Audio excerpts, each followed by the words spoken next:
I remember the day she said it like it was yesterday. We were standing in the golden light of the late afternoon, the kind that makes everything feel warm, even when the world is falling apart. She looked up at me with those eyes, bright, steady, almost impossibly calm, and whispered, "I'll wait for you." I laughed, brushing it off, because I didn't think waiting was something anyone really did anymore. Not in this world. Not with time running like sand through your fingers. Her name was Emily, and she wasn't just someone I cared about. She was the part of my life that made everything else feel less heavy. When I left that day, I was supposed to be gone for only a few weeks. A simple trip, she said, a chance for me to figure things out, chase opportunities, and come back to her. I promised her I'd return. I promised her everything would be the same when I got back. But things rarely go as planned. I remember the drive away from her apartment, the way the city blurred past me, how her voice echoed in my head like a haunting melody I couldn't shake. "I'll wait for you," she had said. There was something almost urgent in her tone, a tension beneath the calm. I didn't notice it then. I thought it was just love, just trust. But now, months later, I realize it wasn't just words, it was a warning. I didn't expect the world to shift while I was gone. I didn't expect the people I loved most to vanish like smoke in the wind. But when I finally returned, dragging my suitcase through the same streets I had walked 100 times before, I found that nothing was the same. The apartment door she had once opened with a smile was gone. Not broken, not locked, gone. It was as if it had never existed. I called her name. I knocked on doors. I asked neighbors. But the answer was always the same. No one had seen her.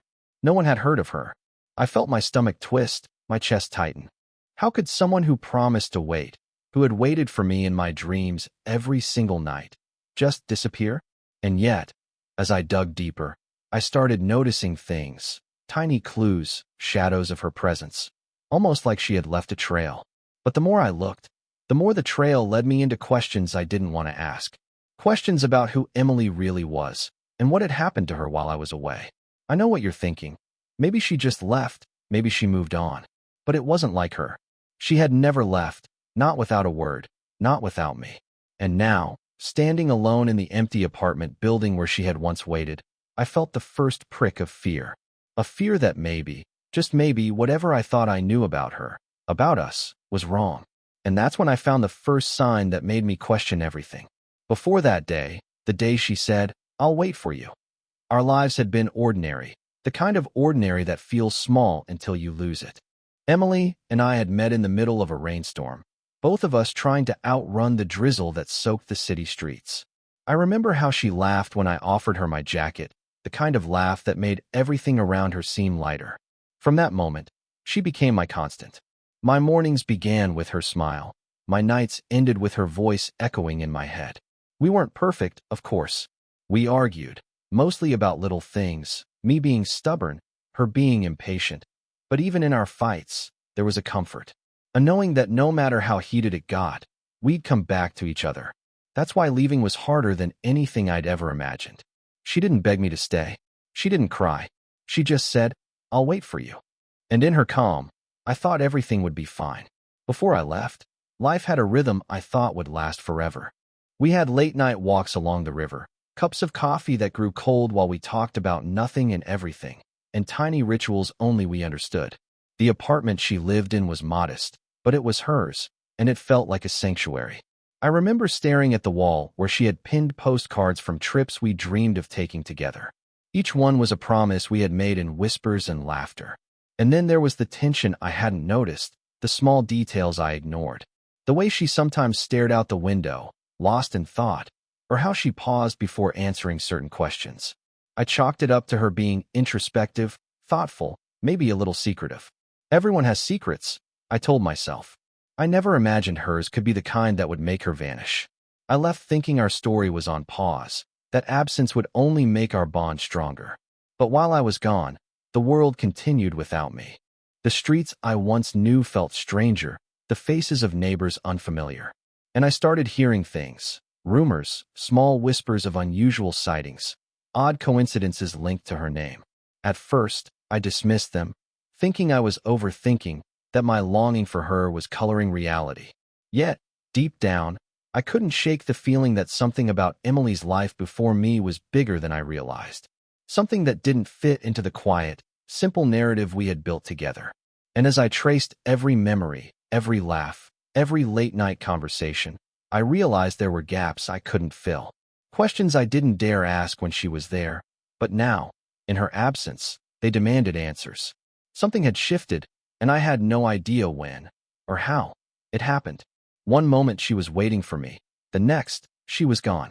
And the more I tried to make sense of it, the more I felt myself slipping into a world that wasn't just unfamiliar, it was dangerous. Because waiting, it turns out, can mean more than just being patient. Sometimes, it can mean being trapped in ways you never saw coming. When I started searching for Emily, I thought it would be simple. Walk the streets we once walked, ask the neighbors we both knew, check the places she loved. But everything I touched seemed wrong, like someone had erased her from the world. Her favorite cafe had closed down, replaced by a boutique I'd never seen before.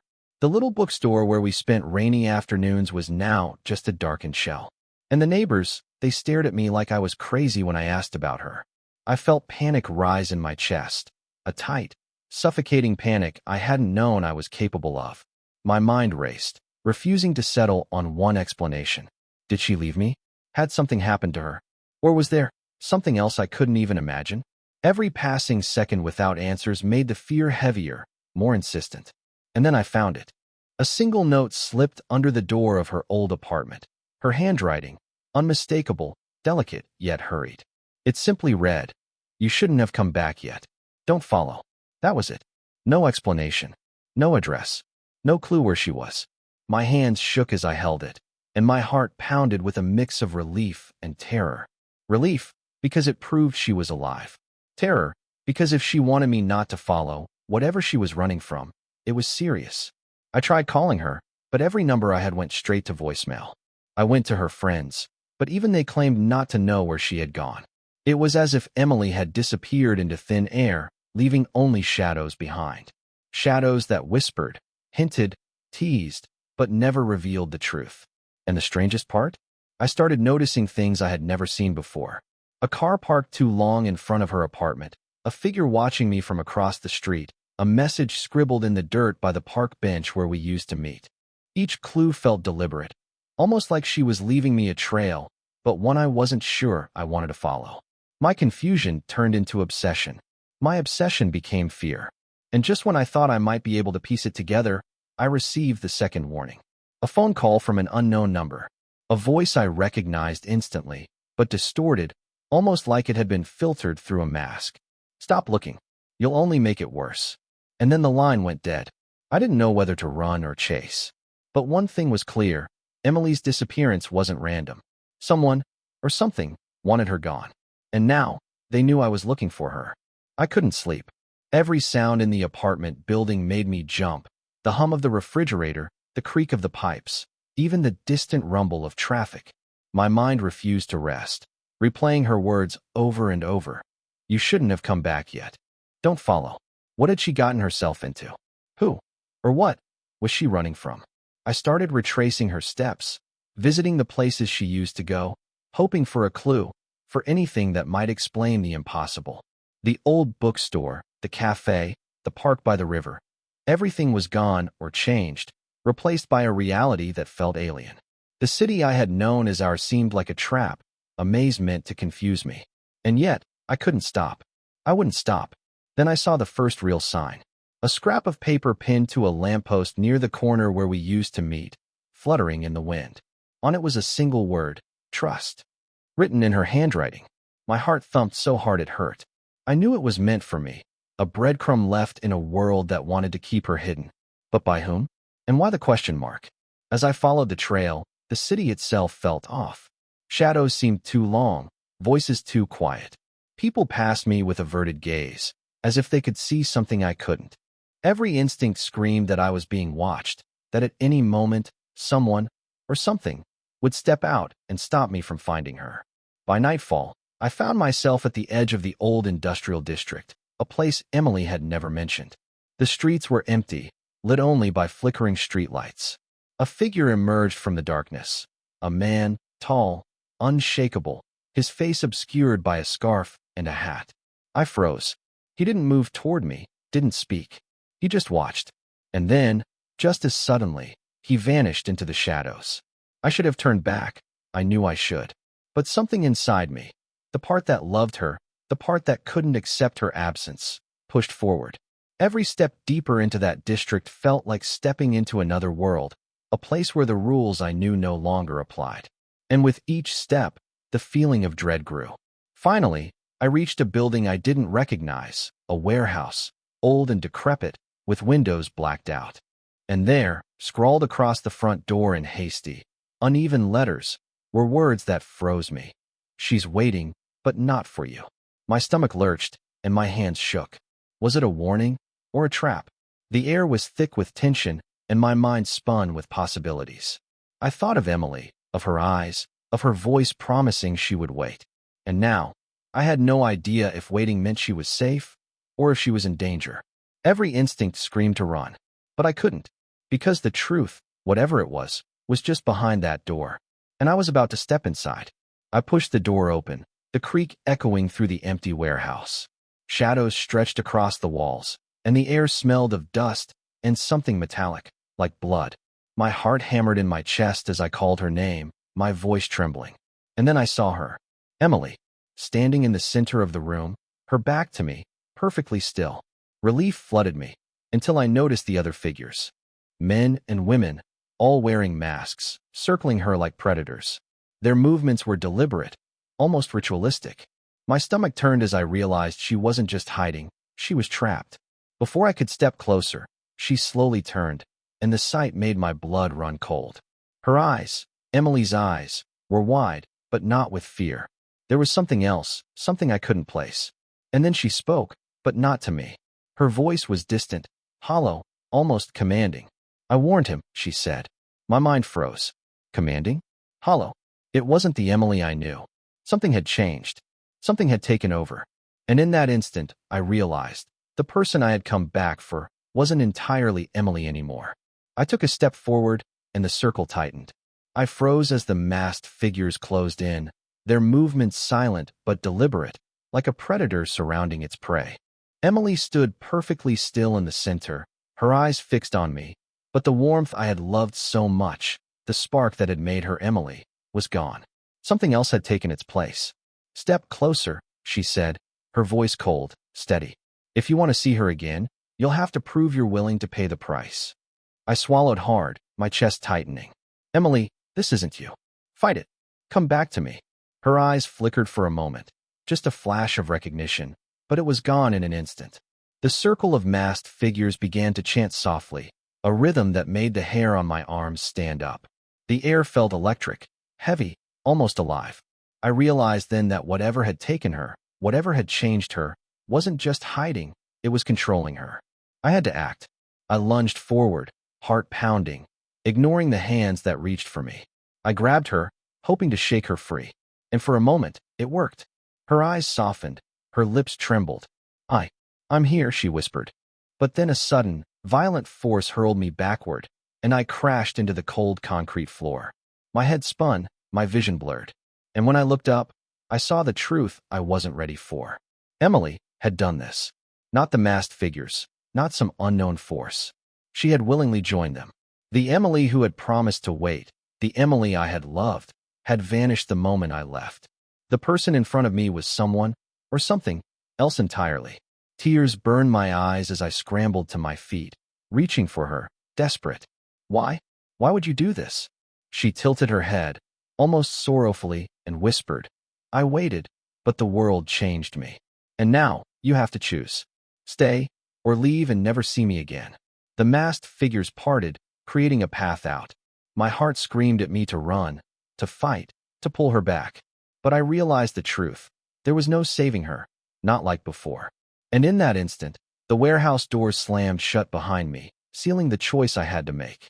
And as I turned to run, I heard her voice one last time, not pleading, not loving, but chillingly certain. "You came back, just in time." I ran. The cold night air hit my face as I stumbled out of the warehouse, my heart still hammering in my chest. Behind me, the doors loomed shut, and I knew, with a sinking certainty, that I would never see Emily the way she had been again. The city felt impossibly large, impossibly quiet, as if it were holding its breath along with me. I wandered the streets for hours, trying to process what had happened. Part of me refused to accept it, that the woman I loved, the one who had waited for me, had chosen a path I could never follow. And yet, another part of me understood. Emily had always been strong, unyielding, even in the moments when she seemed fragile. She had made a choice, as terrifying as it was, because she had to. I went back to the apartment we had shared in memory, the one now empty and hollow, and sat on the floor where we had laughed, cried, and dreamed together. For the first time, I let myself grieve, not just for Emily, but for the version of her that had existed only in my heart. It was a love I couldn't save, a love I could only hold in memory. Weeks passed. Life went on, though it felt muted, like a world drained of color. I started keeping a journal, documenting everything. The clues, the signs, the fleeting moments when I thought I could still sense her presence. Friends asked if I had moved on, if I had stopped looking, and I lied, because some part of me knew that love, even lost love, never truly ends. It changes form. It lingers in shadows, in whispers, in the quiet moments when you least expect it. And then, one evening, as I sat on the same park bench where we used to meet, I noticed a single scrap of paper tucked into the corner of the bench. My hands trembled as I unfolded it. It read simply, "I'm still waiting somewhere." A chill ran through me, but it wasn't fear. It was hope. Hope that somewhere, beyond the shadows and the choices that tore us apart, Emily, some part of her, still existed. And in that hope, I found a strange kind of peace. I realized then that love doesn't always mean holding on.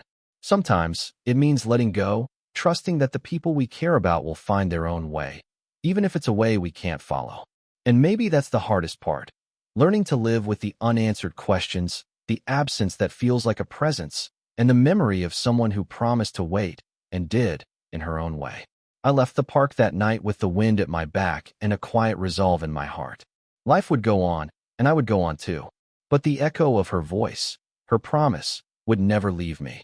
And somewhere, out there, she was waiting, and I would always remember the courage it took for both of us to survive the truth. Some stories don't end the way you want them to, but the ones that stay with you, the ones that change you, they never truly end at all.